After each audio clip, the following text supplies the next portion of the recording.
One. If Indo-European languages connect us to Europe and much of Asia, what about other voices of our world? Let's step into the realm of Sino-Tibetan languages, home to giants like Mandarins, Chinese, Cantonese, and Tibetan. Languages spoken by over a billion people shaping the culture, philosophy, and history of East Asia. So, this lecture will focus on two more largest language families of the world, right? In my previous lecture, my focus was on Indo-European language family, while today we will discuss two more. So, the first one is, let me come, that is Sino-Tibetan languages. The Sino-Tibetan language family is the second largest language family by number of native speakers after Indo-European language family.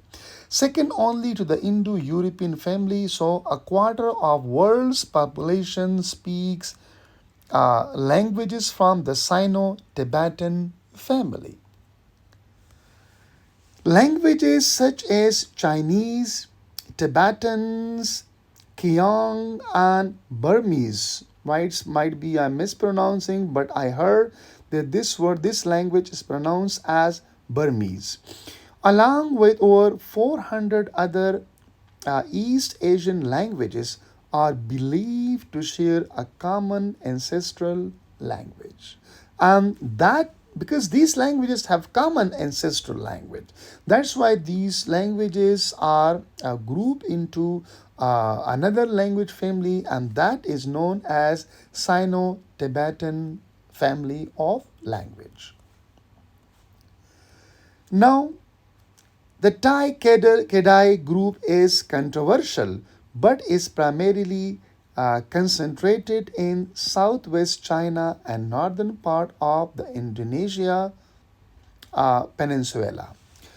Now, the Tibetan language group is spoken mostly in the Tibetan plateau, northeastern India, and northern Myanmar. So I'm just discussing and telling you that where Sino-Tibetan languages are spoken. The Chinese group includes Mandarins, Chinese, which is the man language in China and Chinese speaking regions. We're talking about Mandarins, Chinese, which is the man language in China and Chinese speaking regions in East Asia, because you see that Chinese language is the world most spoken language. Fine, lot of population, more than 1.3 billion, and among Chinese immigrants communities in various countries. So the Sino-Tibetan languages typically use tones, have minimal morphological changes. We can see minimal morphological changes in them, and feature unique word order and particular system. Roots are generally monosyllabic, right? So the roots of the words are monosyllabic rather than like di or trisyllabic, what we can found in previously Indo-European languages. Sino-Tibetan language family continue here. Number of speakers that is over 1.5 billion and including China, right?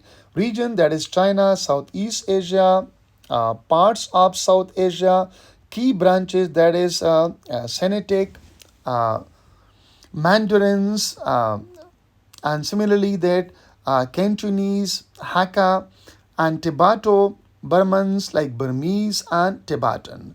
Fun fact that Mandarin's Chinese is most spoken languages in the world, as previously I mentioned, because of Chinese Republic, right? Now, the Sino-Tibetan language family, also known as Trans-Himalayan language family, is the second largest group by number of speakers after Indo-European languages. So there are 1.4 billion, 1.3, 1.4, or 1.5 billion Sino-Tibetans language speakers. That is almost, because as I told, there are 1.3 billion, that is the population of China, and 1.4 or 1.5 billion speakers are there in around the world. So in the world, 3.2 billions into European languages speakers, and then 1.5 or 1.4, that is Sino-Tibetan. Now, the number of Sino-Tibetan languages is estimated to be over 400 in total, grouped into about 40 languages and sub groups. Now, the fourth largest language family, that is known as Afro-Asiatic Asiatic language family, or Asiatic language family. Some people pronounce as Asiatic, while other pronounce is Asiatic or Asiatic. So, number of speaker over 500 million region, that is North America, North Africa, the Middle East parts of the Horns of Africa. Key branches, that is Semitic, Arabic, Hebrew, and Amharic. And similarly, Berber, that is Tamazic or Kabbals. And Kashtik, like Somali and Ormo.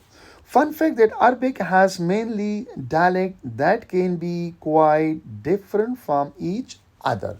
As we know that the dialect spoken in Saudi Arabia is quite different that is spoken in like in Morocco, or like in Egypt, or like in Dubai, or like in Iraq or other parts. So Afro Asiatic languages family, Hemato, a Semitic languages family of about 250 languages spoken in North Africa, parts of sub-Saharan Africa, and the Middle East. It includes such languages as Arabic, Hebrew, and Amharic, and Hausa. The total number of speakers is estimated to be more than 250 million. The major branches of Afro-Asiatic or Semitic, Berber, and Egyptians, and similarly Kashtiks, Omotics, and Chedic, Berber languages are spoken by perhaps 15 million people in enclaves scattered across North Africa from Morocco to northwest Egypt and part of the Western Sahara. Some more information about Afro-Asiatic languages. The Afro-Asiatic languages family, also known as the Semitic, Hamitic family, include the languages from the Semitic and Hamitic branches. In biblical terms, Semites are considered descendant of Shem with fair skins, while Hamites are considered descendant of Ham with darkened skin. So thank you so much. In the next lecture, we will discuss more language families. So please keep watching and please do provide your valuable comment about today's lecture. Thank you so much.